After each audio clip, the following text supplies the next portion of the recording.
Thank you for giving me the opportunity to thank the Honorable President for his address. Sir, at the outset, I would like to congratulate Shri Narendra Modi ji, the BJP and the NDA for their victory in the recently concluded Lok Sabha elections. The TDP had been a partner with NDA 1 with Shri Atal Bihari Vajpayee ji and in NDA 2 with Shri Narendra Modi ji, who promised us that post the unscientific and unfair bifurcation of Andhra Pradesh, that he would ensure that all provisions of the AP Reorganization Act and the assurances given by then Prime Minister Shri Manmohan Singh, especially the granting of special category status, would be fulfilled. Indeed, we had to walk out of the NDA due to the fact that the SCS was being denied to us, and the implementation and execution of the AP Reorganization Act was being delayed beyond a reasonable time limit. The TDP left the NDA after a long escalation process, sir, in which we gave the central government every opportunity to deliver our rights, sir. We fought hard to get our rights, sir. The people of India have given a massive mandate to the BJP and NDA, but in Andhra Pradesh, both the BJP and the TDP have suffered heavy losses, sir. The BJP went down to less than 1% vote share and didn't even win a single MLA or a single MP in our state. The people of AP punished the BJP for not delivering and decided to give the YSR Congress Party and their leader, Sri Y.S. Jagannath Reddy Garu, one chance to get from the center what the Telugu Desam Party was unable to. In fact, this was and continues to be the single most important issue for the people of Andhra Pradesh. The responsibility now lies with Sri Y.S. Jagannath Reddy Garu and the YSR Congress Party to deliver on our rights, sir. Now, after meeting the Prime Minister and the Home Minister, Sri Y.S. Jagannath Reddy Garu is saying he will keep on asking, while we understand that the response from the Prime Minister has been categorical, that AP will not get special category status. Even the Finance Minister, sir, in a written response to an unstarred question in the Rajya Sabha just yesterday, sir, has also said that no state would be given this status.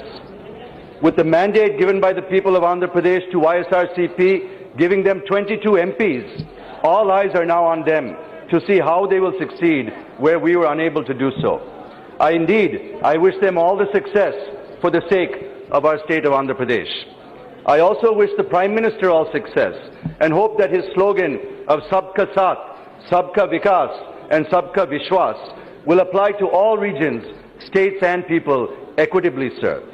Since I have very limited time, I will directly come to a couple of points only that I wish to focus on, sir. Sir, we have built our institutions brick by brick over decades, and destroying, tinkering, weakening or weaponizing these institutions will cripple our democracy, which we are so proud of, sir.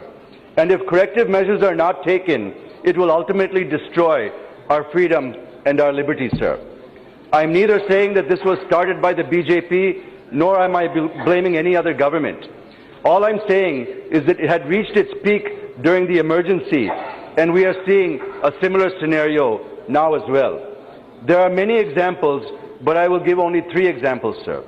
One, the notification issued by the Home Ministry on monitoring decryption of information generated, transferred, received, or stored in a computer source in December 2018 under the IT Act, without any requirement to get any authorization from anyone in the government, sir. The second is the misuse of the Election Commission during the recent elections, which many of the members have already spoken about.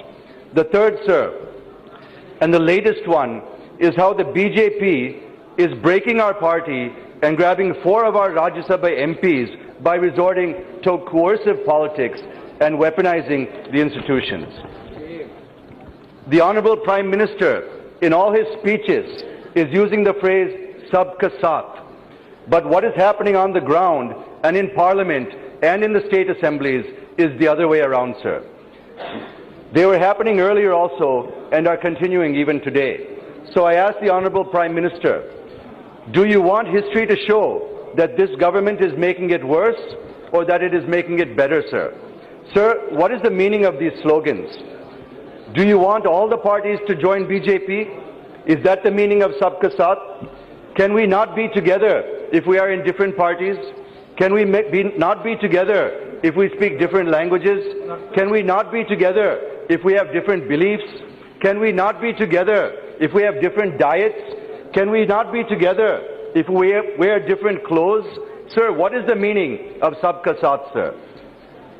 The real meaning is that you should be taking us along with you to build this great country. It does not mean that you gobble MPs from other parties. It does not mean that you scare others by using the CBI, IT, ED and other agencies.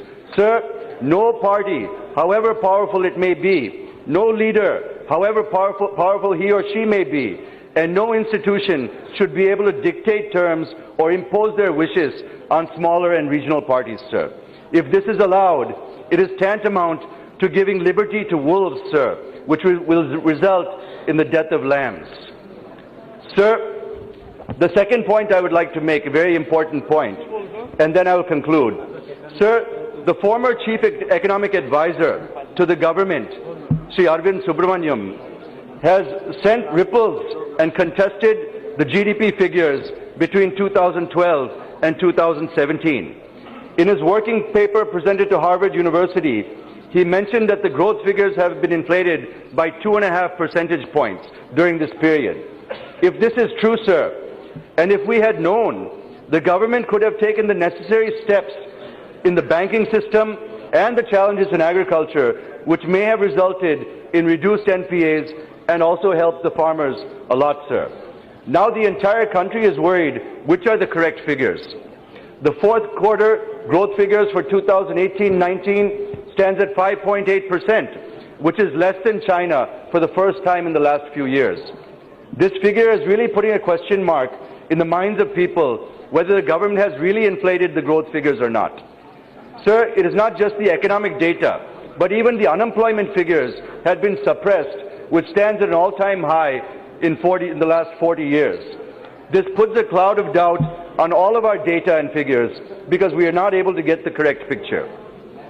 If we cannot trust the figures, how do we plan? How do we make policies? How do we make laws? And how do we measure and how do we measure their impact on the people, sir? If we make laws in the absence of corrected and trusted figures, this parliament will be driving in the dark without the lights on, sir. Sir, I'm saying this because if we legislate with either inflated or with suppressed figures, how do we know if our decisions will have positive impact on the people or not? In such a scenario, the whole planning, budgeting, and lawmaking process becomes meaningless. Just 2 minutes, sir, I'll finish. How are you going to ensure Sabka Vikas when the data given by the government is being questioned, sir? Sir, the correct figures are all the more important because we are in the budget session now, sir, and the finance minister is going to present the budget just in a few days' time. The economic survey is also going to be presented to the House on the 4th of next month. I'm sure figures of the economic survey have already been finalized. We cannot change them now, but the moot point is, can we trust this data? Sir, I suggest for the consideration of the Honourable PM to constitute a task force consisting of national and international experts. I'm just concluding, sir. International experts, statisticians, macroeconomists, and policy users who will be able to verify the data. This will then give the country the real and credible picture. Sir, how are you going to win Sabka Vishwas when there is already a sense of doubt in the minds of people on the economic growth figures, credibility of institutions, and shattering the moral and ethical values of polity? These are some of the observations I wish to make within the limited time at my disposal. Thank you, sir.